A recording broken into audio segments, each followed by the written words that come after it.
The story I would share is about a child who in 1970 was 4 years old. His name was Kip Henson. Kip was seen by police officers, judges, caseworkers, teachers, encountered any number of people in our community, oftentimes with bruises.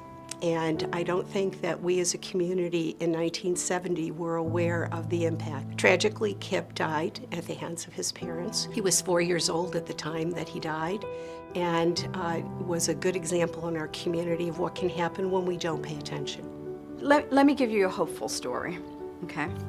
And this is not on sexual abuse, it is on physical abuse of a 6-week-old who came in with signs of having sustained an injury to the head injury. And that child, I knew the family, I was able to speak to the family, and I was able to actually get a disclosure from the father. But the hopeful piece about this is that the father, obviously in the court system, was able to actually state what had happened and ask the support of the court and was given mental health services. And there was a reunification of the family after 5 years. So not an easy journey, but a hopeful journey.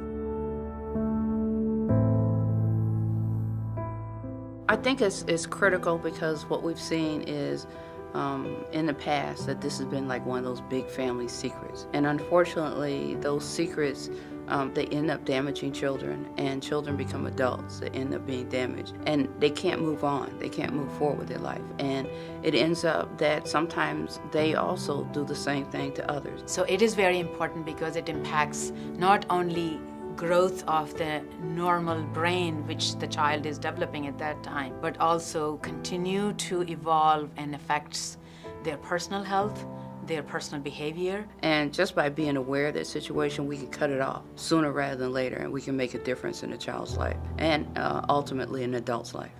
But the first focus is to make sure the child has an environment to grow up in. And we need to make those aware who are in the midst of that situation that there is help, that there is some place they can go. Even if it goes to the fact that that child may need to be taken from their home or Child Protective Services, it is for the protection of the child. And it makes all the difference in the world that a child doesn't have to live life going through something like that.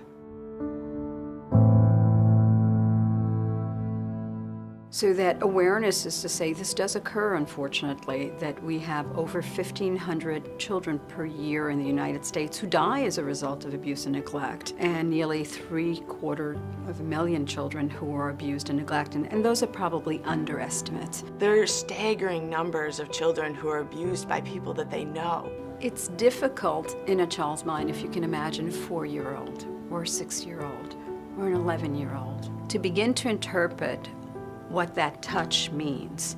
It's very difficult. They have to understand what abuse means and that it's not okay, that they can speak up. We have to be communicating about the awareness of child abuse in our community. And if we're talking about it, then I believe that there'll be more disclosure, which will lead to less child abuse. Even our own children, we have to make sure we're talking to them so that they understand what abuse is and what it means.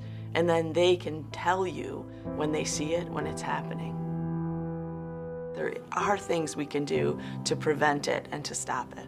I believe strongly every one of us has a responsibility to protect children. Every member of our community has a responsibility, whether we're in the store, we're in church, or in our schools, to be aware of what's happening around us. I think one person can make a tremendous difference. I think being members of the community, knowing our neighbors, being interested in their welfare is a big preventive effort against child abuse and neglect. And usually it's an intuition. If you just feel something doesn't feel right, something doesn't look right, then talk to someone.